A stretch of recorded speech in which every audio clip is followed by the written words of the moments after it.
Didn't your grandmothers tell you, you should not drink water from anybody's hand, do not take food from anybody, there is a certain way, you must receive only if they have good intentions for you? Did they tell you these things? But when your grandmother said it, the problem is if it goes from the east, it is superstition. If it comes from the west, it becomes science. That's where it is.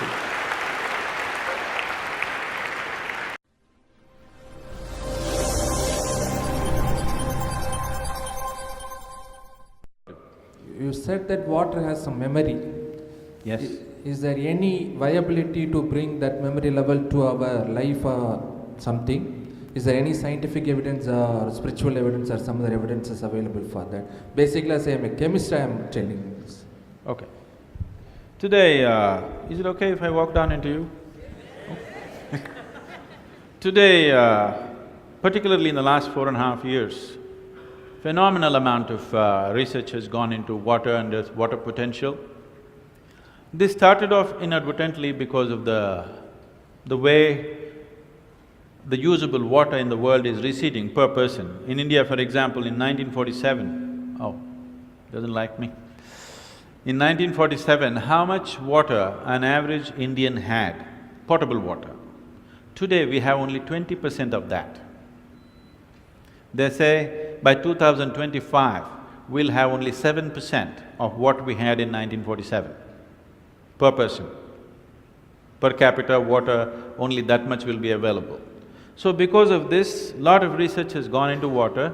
It went mostly from this line, but slowly they went deeper and deeper into this and they find, which you must be… being a chemist, you must be very much aware of this, without changing the chemical composition of the water, you can rearrange the molecular arrangement in such a way that the water will behave completely in a different way than the way it does. To such an extent, it's sensitive to this extent that if I take a glass of water in my hand and just look at it in a certain way and give it to you, well-being will come to you. If I look at it another way and give it to you, you will fall sick tonight. This is no more superstition, this is science. I'll tell you an incident that happened. About 17 years ago, I announced a 90-day program. 90-day program for what? The most fundamental aspect of yoga is considered as Bhuta Shuddhi. Bhuta Shuddhi means… Bhuta means you know what? Panchabhutas, the five elements in nature. Earth, water, fire, air and space. These are the five elements in nature. It is these five elements… I'm somewhere… It is these five elements which is the basic components which make this body, which made this planet, which has made the whole universe, isn't it? The whole existence in a way is a play of these five elements. So Bhuta Shuddhi is about cleansing these five elements within the system. How these five elements behave within me will determine the quality of who I am. Based on this, the basic form of yoga is just Bhuta Shuddhi, everything else is an outcrop of that, taught in various bits and pieces by many people without understanding the homogeneity of what it is. But essentially, it's about taking charge of the five elements. You practice Bhuta Shuddhi for a certain period of time and you achieve what is called as Bhuta Siddhi. That means you have total control over the five elements. To such an extent, there is any number of incidents where at the time of death or at the time of leaving their body, a yogi goes into a room, people lock it from outside, he goes in and after a few days they open and he's just not there because he dematerializes himself.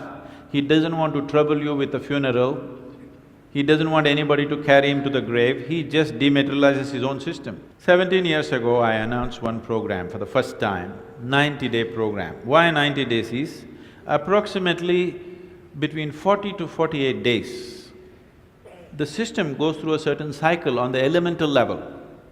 This is called a mandala. Every 40 to 48 days, there is a cycle where the system goes through this cycle.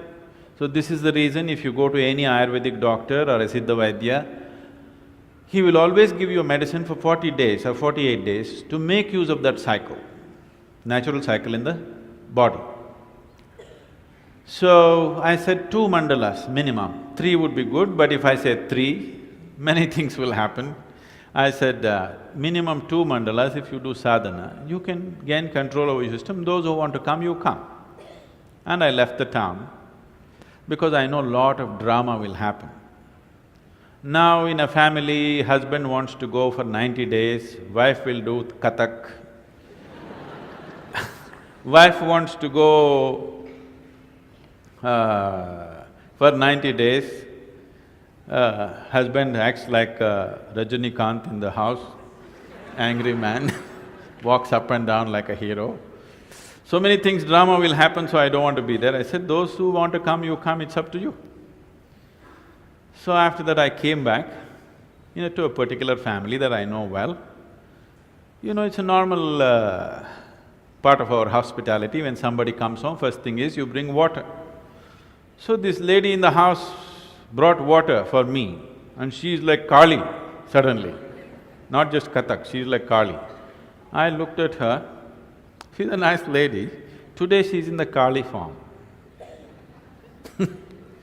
So I looked at her and she offered water to me and I said, Amma, I don't need this water, I don't need to drink this water. You're like Kali right now, I don't need Kali's prasadam right now, I'm fine. She said, why, will I poison it?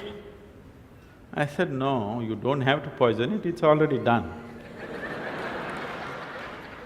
Then I told her, you take a sip from this glass. She took a sip from the glass. Then I said, give me the glass to me. I held it in my hands for 2 minutes and I just gave it to her. You drink it now. She drank one sip and burst into tears and started crying. She said, it's sweet. I said, that's all the difference it is. Now, your body is over 70% water. If the water in this system behaves in a sweet manner, will you be at least 70% sweet? If the air and earth behaves sweetly within you, will you be at least 90% sweet?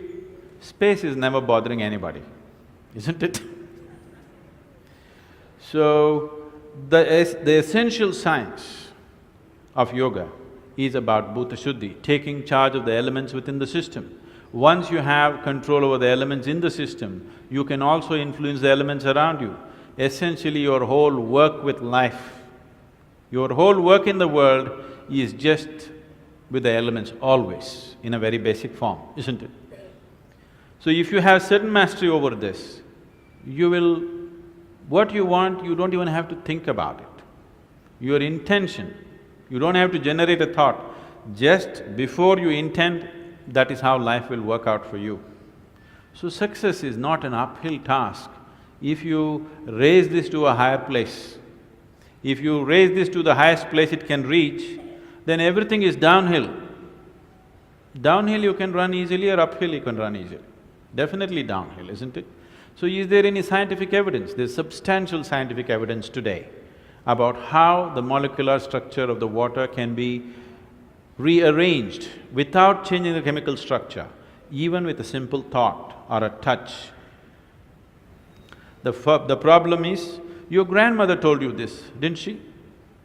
Didn't your grandmothers tell you, you should not drink water from anybody's hand, do not take food from anybody, there is a certain way, you must receive only if they have good intentions for you? Did they tell you these things?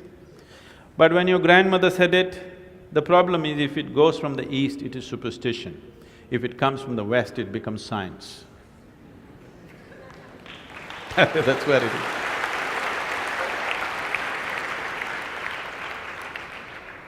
That has to change. Your generation of people, that's your responsibility to change that. That even if it goes from the east, if it is science, it's science.